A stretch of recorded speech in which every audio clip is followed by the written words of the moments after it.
The girl was just about to reach out and take the milk her brother gave her when suddenly a system notification popped up in front of her. The system warned her that the milk could not be drunk. If she drank it, the scheming poor student beside her would gain X-ray-like powers to see all of her exam answers. Even worse, 7 days after the college entrance exam, she would become mentally disabled. Before she could react, the boy she had always liked took out a bracelet and gave it to her, reminding her to wear it during the college entrance exam. However, the system warned her again not to trust him. It said that if she wore the bracelet, the scheming girl's score would become 20 points higher than hers. The scheming girl would then easily get into a prestigious university, while she herself would be sent to a mental hospital and humiliated to death. Hearing this, the girl froze in shock. She never imagined that her own brother and the boy she loved wanted her dead. At first she found it hard to believe, but the system explained that both of them had fallen for the scheming girl. The girl immediately understood everything. Still, in order to take revenge, she decided not to alert anyone. She smiled and accepted both gifts while secretly planning a fatal counterattack.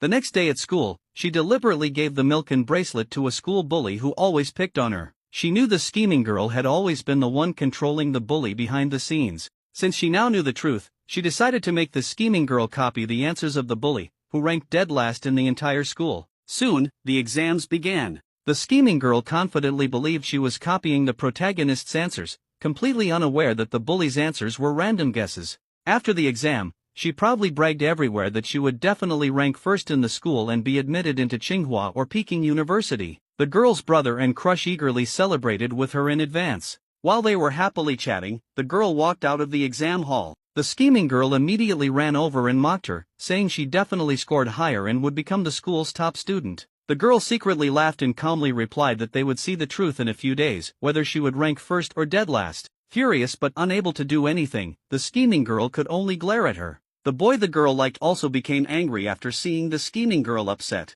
Before the girl walked away, he loudly announced that they would hold a celebration banquet for the scheming girl once the exam results were released. A few days later, the girl unexpectedly received a call from a chemistry professor at Qingbei University. The professor told her that he already knew her results. She had ranked first in the entire province. He personally invited her to enroll at the university and become his final disciple. Since Qingbei had always been her dream school, she immediately accepted. The professor then called the local education bureau chief and instructed him to personally deliver the admission letter to her. Shortly after hanging up, her phone rang again. This time it was the chairman of a foundation. He told her that the scheming girl he had sponsored for years was planning a celebration banquet the next day and wanted to invite her there as a guest of honor.